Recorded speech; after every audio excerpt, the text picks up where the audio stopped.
Hello, everyone, and welcome to another episode of our Lunchtime Linkup Series, where we talk with members of the DivInc community about how we are impacting the tech ecosystem with diversity, equity, and inclusion and accessibility as our guide. I'm your host, Sharice Luter, and we are in the middle of our Meet the Founders series for our 2022 Sports Tech Accelerator here in Houston at the Ion. And today I have the founders of Brave Virtual Worlds, William, Dhyey, and Evan, here to tell us about their company, about what they've been doing in our accelerator. And I'm just going to turn it over to them to introduce themselves. William, you want to kick us off? Yeah, I'm William Kodama, CEO, co-founder of Brave Virtual Worlds. I'm Dhyey Parikh, COO and co-founder of Brave Virtual Worlds. I'm Evan Magnusson, co-founder, CTO, and CFO of Brave Virtual Worlds. And yeah, we help athletes and coaches increase their odds of winning by understanding their movement and optimizing their performance through wearable motion capture. Now, I think everyone could understand some of those words. Definitely wearable. I think everyone's up on the wearable tech and everyone's understanding how that connects to performance and sports. But, tell us exactly, what's that experience? If someone's one of your customers, what is it that they get? What is it that they experience? What problem are you solving for them? Evan, you look like you're ready to go. Yeah, so our first product is Valor, and that is 10 sensors. You put it on via bands, a harness, and a belt, and it connects right to your mobile phone. Okay. Yeah, it links up with our app. There's no Bluetooth pairing required, and it provides you with kinematic sequencing. You can watch replays of the movements as you record them and track your progress over time.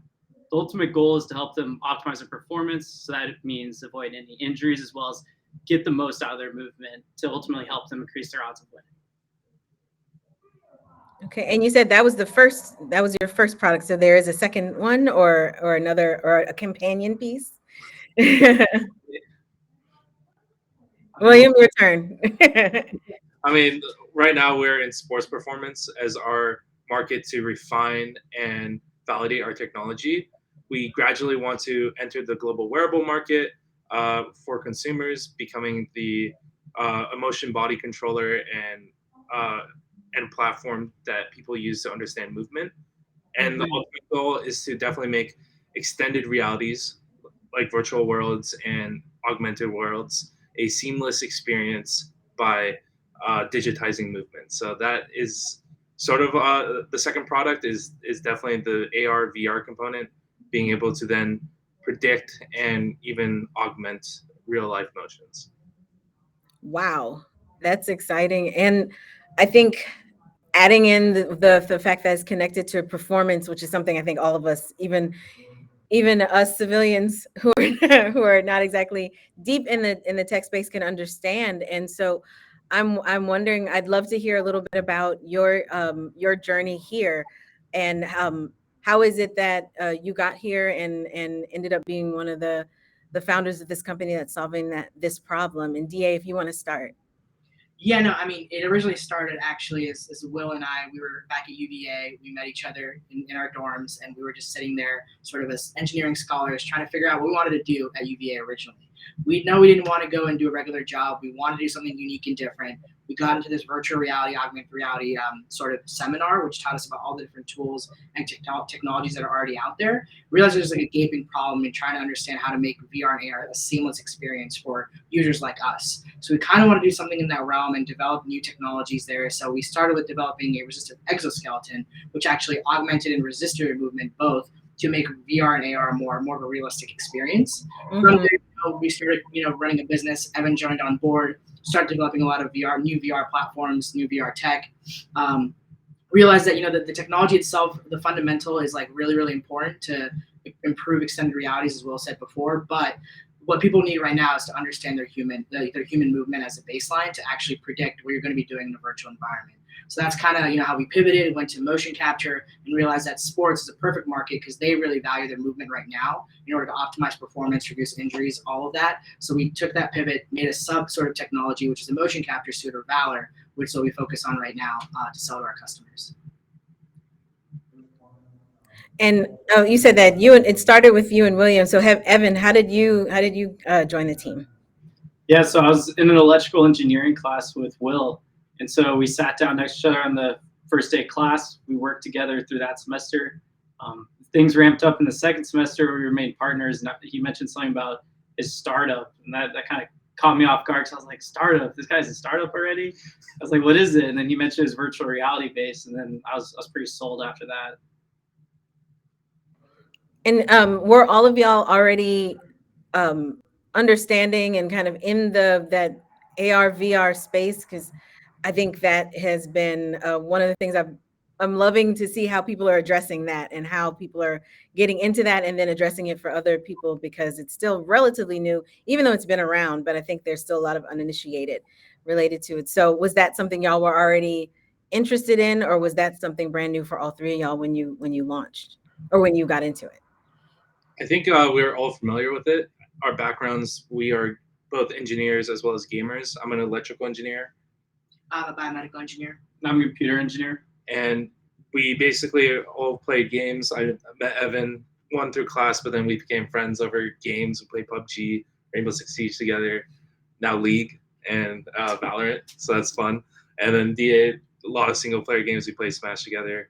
We play a lot on the Switch together. So it's just that like connection in terms of naturally having interest towards virtual reality, because virtual reality is really big in the gaming space. But then as engineers and as I guess as humans, we want to definitely advance and make something bigger for like our generation and generations to come, for our technology.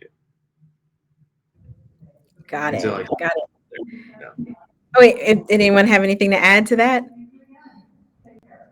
I mean, I think VR and AR, just whether it's from that seminar or even before then, we all were introduced to some level of like either it's a headset, it's a Google Glass, or anything like that. We know that the tech was already there, but there's always this gaping hole of like it's not real enough. And I think we wanted to make it as real as possible, all three of us, which kind of sped up this process that we want to build new tech as quickly as we can, make VR as hot as we can. Realize, of course, there's pivots along the way. That's where we are now today. But I think all of us knew that VR is cool, but there are definitely issues that we want to solve. Yeah, you mentioned something really interesting, the pivots along the way. I think for many people looking at entrepreneurs from the outside looking in, we all have it figured out at the very beginning. Everything just works out perfectly in the end, and then there's a company, and that's not how it works by any means. So I'm wondering, as y'all have been going through your journey up until this point, what kind of pivots have you experienced, or what kind of challenges have you met up with that you then had to pivot to address? Yeah, I would say we've gone through many pivots, both tech, business, and anything else. I would say in terms of some of our biggest pivots, our biggest tech pivot was from our first idea and like product, which was the DA mentioned, the resistive exoskeleton that we originally created in college that would resist your motion in virtual reality. So if you had a table in virtual reality, it would actually restrict your joints. We pivoted from that to our current motion capture system because we realized that we were making a product that no one necessarily had a problem for. And then also we had zero manufacturing experience. We wanted it'd probably have a high price point at the beginning, and the market was small. So we pivoted to a subsystem after doing like hundreds of customer discovery interviews with industry, gamers, surgeons, physical therapists, and in sports. And people were actually had a problem in terms of understanding motion, being able to visualize that clearly, and we're really interested in the subsystem of that system, which was our motion capture system that we spun today as Valor.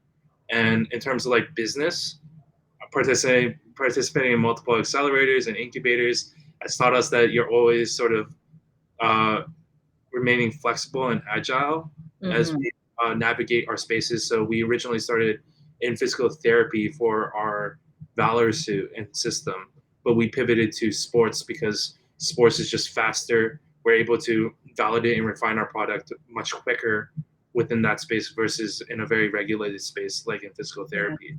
But we do have things going in the background. We have an IRB study under our belts. We're gradually working on getting more studies, research papers published. But right now, our main focus is sports performance, as we can get feedback very quickly and yeah, refine and improve out the technology. Any other pivots that y'all want to talk about, Evan, Dhyey?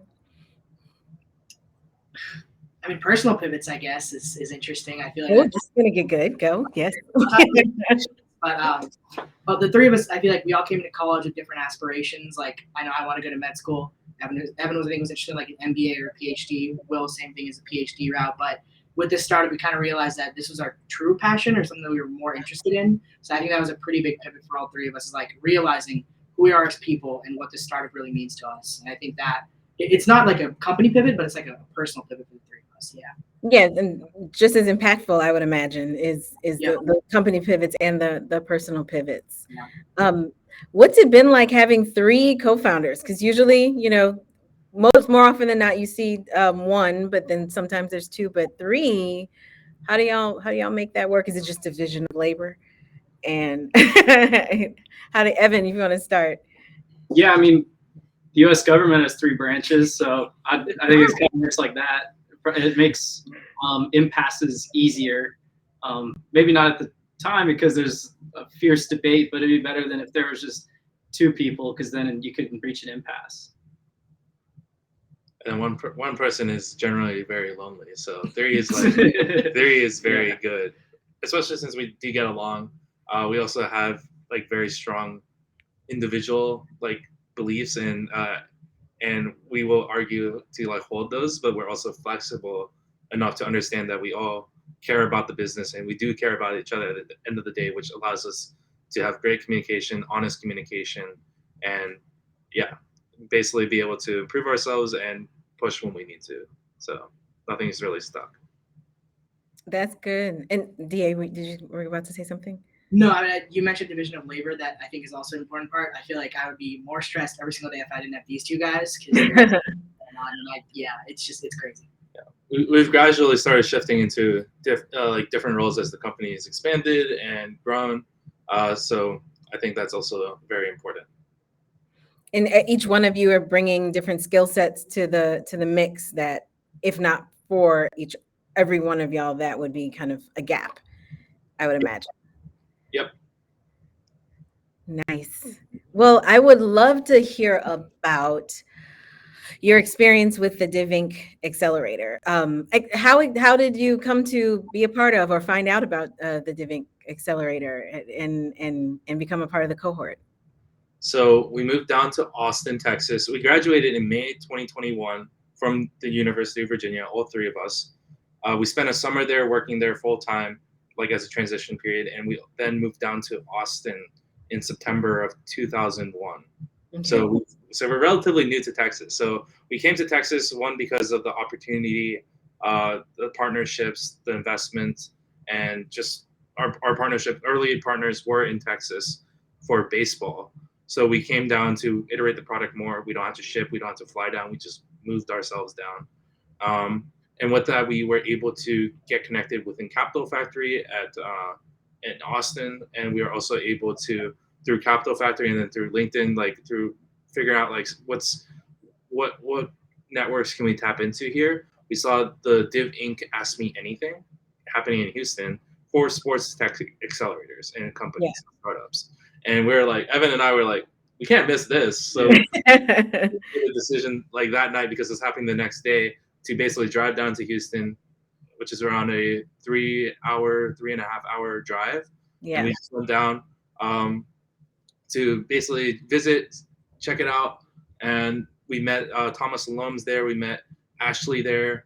We met Nate Thompson there. So it was very serendipitous how it all happened. And we applied after that because yeah, I mean, it was just a no-brainer to apply. Mm-hmm. And then from there, we met Amanda, we met Brooke, we met Utrice. So it was all smooth sailing in the sense from there. It's hard to imagine if we didn't drive to Houston that night. We wouldn't be here right now. I'm so glad y'all jumped in the car and drove and came and joined us. What's it been like so far? What's the y'all aren't done yet. You have a few more weeks left, but we're in the home stretch. So what's it been like for you all in these past, I think it's been 8 weeks. I think we're closing in on the 8 to 9 week space. This is week 10. So. Oh, it's week 10. Time is a construct. It has been, I'm losing track of the time. So it's been also week 10. So that really means we are, that's right, because demo day is June 30th. So yeah, y'all, it's going way too fast. But go ahead. So what's it been like for the 10 weeks so far? I'd say it's been rigorous. We worked on a startup back when we were in college. It honestly kind of takes us back to that a little bit, except all the material we're learning is very, very useful for our business. So that's a good thing. But similar to college, the other people in the cohort with us, they're awesome. And it's every day coming in, seeing everyone, talking to everyone. Like I'm definitely gonna miss that. I think I speak for Will and Dhyey as well. And being the Ion is also pretty amazing. What's it been like? Because I'd say DivInc, we're very intentional about choosing cohort members and companies because we want you all to be able to collaborate within your particular area, but also within your industry as a whole. And so I'm wondering how what's it been like working with your fellow cohort members as you've been going through the process? I think it's been great. We're all at different stages of our companies. Stages in life, so like we're probably one of the younger members. We're not the youngest member of the cohort, but we are younger. And then there's like people from different ages, different backgrounds. It's like crazy in terms of like the diversity that that you guys shows, which is like the purpose of the accelerator. But yeah, I mean that in its own perspective has been really like helpful in terms of like our own business moving forward, like what we should be doing better.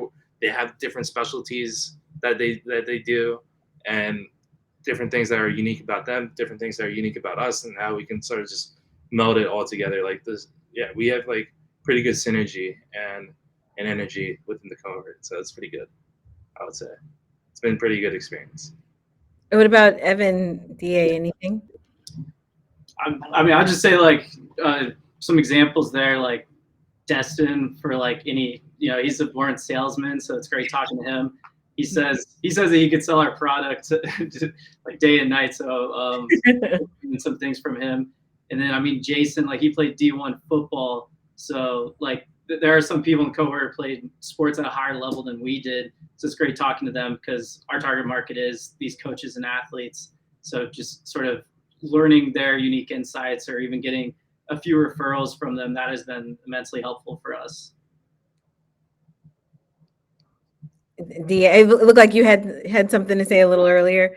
I was just saying, I think it's really fun just talking to them because I haven't come that frequently to the cohort and meet them all, but whenever I am there, I have the most fun talking to all of them because they're all so different perspectives, very, very sort of forward in how they're thinking and sort of what their beliefs are. And I think that's awesome because I feel like I've met a lot of other startup founders who are kind of a little more subtle. They're not really putting themselves out there. They're kind of more like, I'm focused on my company and my business. But everybody in the cohort in DivInc is very much like, this is who I am as a person.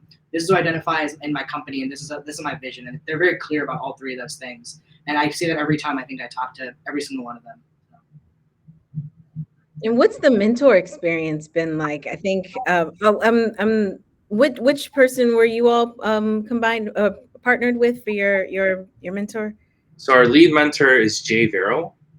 We also have mentors Mary Lou McFarlane as well as Sarang Patel, and they have been great along the sales process, sales journey. Like we just changed our pricing model during this program as well, and mapping out the customer journey. We've been hearing a lot about that and incorporating that within our day-to-day operations. In terms of marketing and creating a brand platform was like new concept sales. Like of course, like we have all the pieces, but putting them together in a standard operating sort of procedure has been key for us in getting organized, as well as like basically building a good foundation for us, for our team to basically expand and move faster and move more efficiently. And then also Sarang has been helping us with project management. He's helped us a lot with our Jira setup, our sprint planning, sort of like managing our calendars, because going into the DivInc program, like our calendars are like booked. Dhyey had meetings every single day with our team. I had meetings. Evan has meetings. Like being able to better manage that, and also better organize things and schedule things has been really helpful from Sarang's experience. Wonderful. Well, we are, like we said, we're in week 10 right now, so you only have maybe 2 more weeks or so right before demo day on June 30th. And I'm wondering, how are y'all prepping? How are y'all getting ready for demo day? And is it just pitch practice and that's it? Or, how y'all kind of closing it out and finishing strong? So a lot of pitch practice. We practice every single week. The pitch has always been changing. Right now, certain things that I'm working on is presence and enunciation of my words and slowing down. So definitely, like, those are just key aspects that I'm working on with our pitch, as well as the content. We're also closing out by still pushing our business forward, hitting new goals so that we can have those for demo day. Of course, closing our round as we're closing our round, we have $710,000 hard committed of our $1 million seed round on a convertible note. So we're also preparing for that. So we're meeting with investors. We are also refining our pitch, updating our materials, and of course, like, just pushing the business in terms of revenue, customers, feedback, tech. It's like everywhere in terms of, and also like sorting out. So it is all very, very much everything all at once. Yeah, and post demo day, you have something that's happening in July, right? Yeah, so we have a conference that's coming up actually next week. So we're going to be in Toronto next week, flying there and then flying back. And then in July, we also have another demo day with one of it's not an accelerator demo day, but it's a demo day with some of our partners in baseball. So that's exciting to see us push that. We're officially releasing our product at the end of July. So right now we're in beta, working with roughly 15 early customers and partners. We're gonna take all their feedback, iterate on it, and we feel like the first full version will be released at the end of July. Amazing. And if someone wanted to get connected with you all, or be the first to know when the product is available for them to check it out, what would they do? How can our community, continue getting into your community, joining your community? Absolutely. So they can go to bravevirtualworlds.com and they can hit the Get Started button and just put their info, put their email in there, and then they'll be added to our email list, and we'll likely reach out to them when we see them sign up. Amazing. Are there any other ways that our community can support you as you're going into demo day and beyond? Any kind of things that we can give for you or recommend, or really what can we do for you to make sure that we're supporting you? Yeah, we're looking for warm referrals to 3 sort of personas. The first one is golf instructors, specifically those who are directors or TPI certified. The other is strength and conditioning coaches, ideally those who are at least at the college team level or work for a sports performance facility. And the third is any physical therapist that works specifically with athletes. Okay. And if someone wanted to send you some recommendations, what would they do? Still go on the website and check it out, or is there a... They can either do that, or they can email me directly at eamagnusson@bravevirtual.com. Awesome. Well, is there anything else you'd like us to know about what's going on with you guys? I think everyone's going to be ready for demo day and excited to see the full pitch. But I think being involved with that rollout in July is probably the next big thing that you would all want us to be involved in. Is there anything else, or is that it? Everything we've mentioned so far has been huge. Yeah. It's already been a huge help. So thank you all so much.